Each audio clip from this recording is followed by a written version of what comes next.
Well, hello, boys and girls. How are you? Are you having a nice day? I'm sure you are. Well, today for me is Sunday, and I got up super early before my wife gets up because we have plans to go hiking today. So while she's sleeping, I am going to do these lessons for you.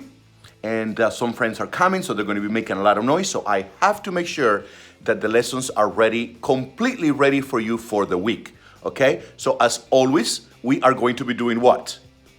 Of course, we're going to be doing science.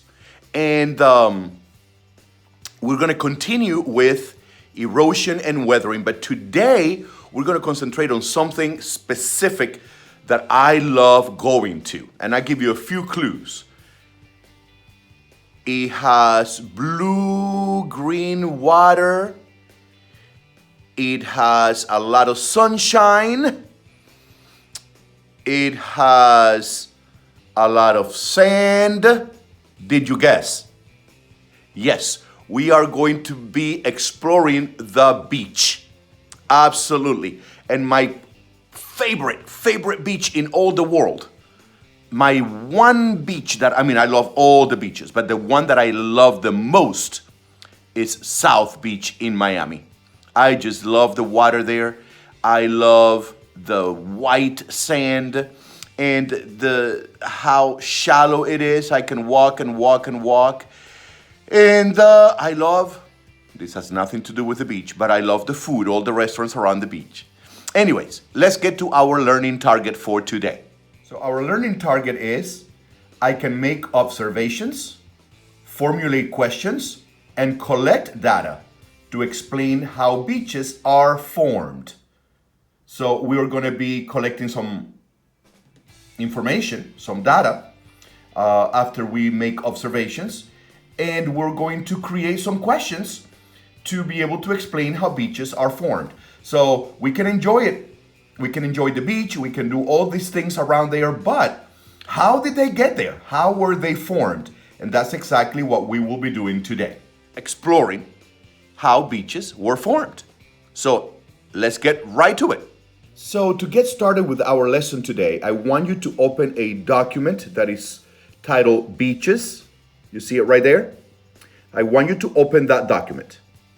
It looks like this, okay? And you're gonna find 4 pictures of different beaches. So I don't know how many of you have been to the beach. We don't have a beach in Tennessee because we are not on a coast. We are not by the ocean. We have some beaches at the lake, but we don't have an actual ocean beach. I'm sure that many of you have visited a beach, but just in case, or even if you have visited, okay, there are 4 pictures in that document. I want you to take a good look at all of those pictures, okay? Take a good look at all of them so that you get familiar with what a beach looks like. What is a beach, okay? And there are 2 questions at the end. And I don't want you to look for this information. I just want you to sort of guess, okay? Make an inference. And the 2 questions are, how did the sand get there? So how did all that sand get there? And the next question is, where did the sand come from? Okay. So how did it get there and where did it come from?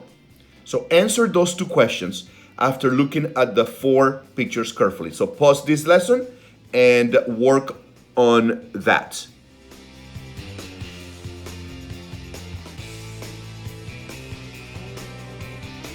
So I cannot see your answers, but I'm sure you have some really good ideas there of how did the sand get there and where did it come from? Have you ever thought about that? Now, I have another question for you. How does and how did and how does sand form? Have you thought about that? How does sand form?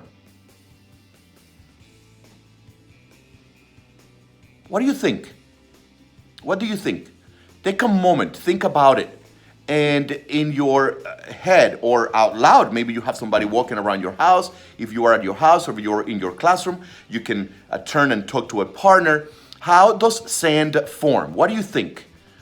How those tiny little grains of sand, the arena, as we say in Spanish. And I grew up in an island, the island of Cuba, and there was so much sand. I grew up by the beach, and we always went to the beach to collect shells and walked in the sand. So how did that sand form? What do you think?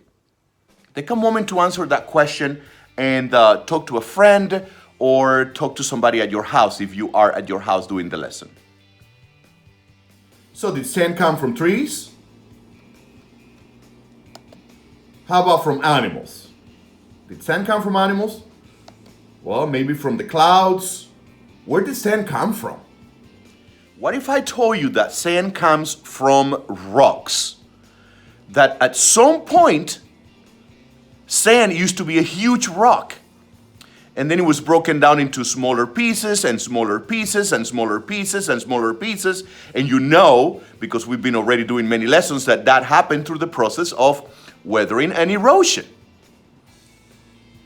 So let's read this definition over here of how sand forms. So it says sand forms when rocks break down from weathering and erosion over thousands and even millions of years.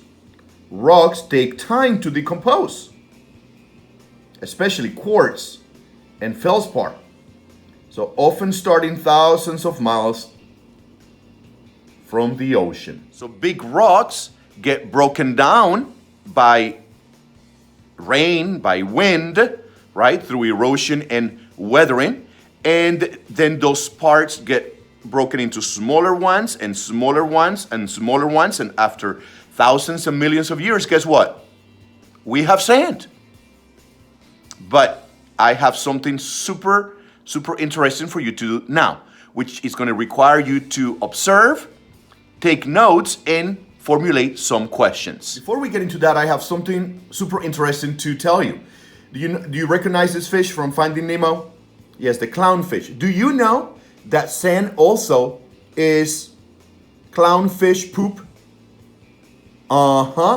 Because the fish eats coral. Okay? The fish eat coral, and coral is an animal. And then they poop it, and guess what? It's super tiny particles. And that also is part of the sand that you see on the beach. Clownfish poop. I know when I found out about that, I'm like, oh my goodness, I'm walking on poop. Clownfish. But it is beautiful anyway. All right, so now let's get to the collection of data and making observations. So you're going to open a website, okay, that has different beaches around the world. And you will see that these beaches have different colors, okay? So your job, listen carefully. Number one, you're going to write the name of the beach in your notebook, okay? Then you're going to write the color of the beach, all right? Then number three, you are going to infer, why does that beach have that color? Why does that sand have that color, okay? So number one, name of the beach. Then what color is it? And infer, why does that sand have that color? Okay? It is that link that says 7 of the world's most beautiful, colorful sand beaches, okay? That's the one that you're gonna click. And the website looks like that. So you're gonna go beach by beach, you see? Different colors there, different colors, different colors. So your job is to write the name of the beach, the color that it has, and then you are going to infer, why do you think that that beach has that color, okay? So pause this lesson and get to work.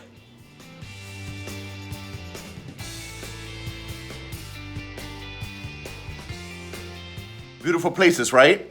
I know, I want to visit all of them. And when you guys, have your own business, or when you finish college and have a great career, whatever you decide to do and you're making a lot of money, then you can go to any of those beaches. But wasn't that interesting how the colors are so different for each one? So what did you infer? What do you guys, why are the colors different for different beaches? What do you think? Well, of course, if sand comes from rocks that got broken down into smaller pieces by weathering and erosion, then whatever color the rocks had around that area were broken down and were brought there. And sometimes they come from thousands and thousands of miles away, because the river current takes them all the way to the ocean, and then the waves take them all the way to there. So depending on the rock that made the sand, that's the color that the beach has. So our learning target today is how are beaches formed?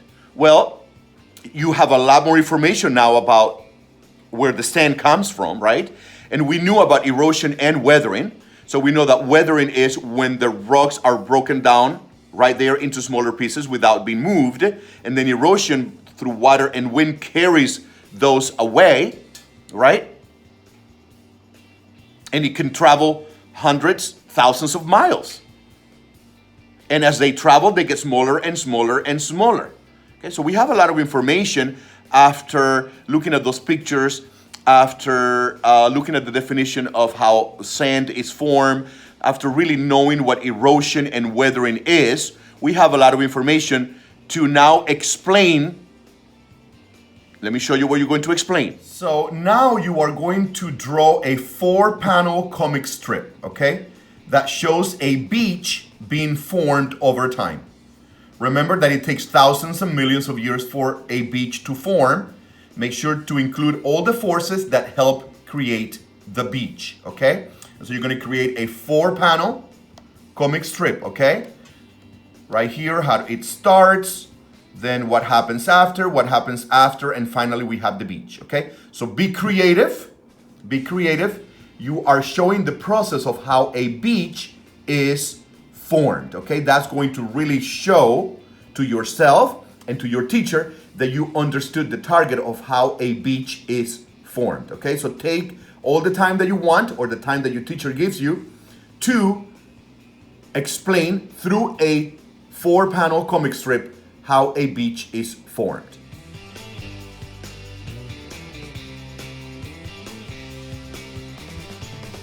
Well, I wish I was able to see your comic strips. I'm sure that they look awesome. And remember that you need to include all the forces that help create that beach, okay? So somewhere there needs to be erosion, and you could even write some little words, but mostly through pictures, okay? That's how you explain the whole thing. So, to go back to the learning target, which was, I can make observations and formulate questions and collect data to explain how beaches are formed, and that's exactly what we have done today. So, we've come to the end of the lesson. Now, you don't only walk on the beach, you don't only swim at the beach, but now you know exactly how that beach was formed, okay? And there are plenty of videos on YouTube, and there are many articles. So if you just put how are beaches formed, you will get a lot more information about that, okay? So thank you so much. Have a great day, and I will see you next lesson. Remember that science is everywhere. Look out for it.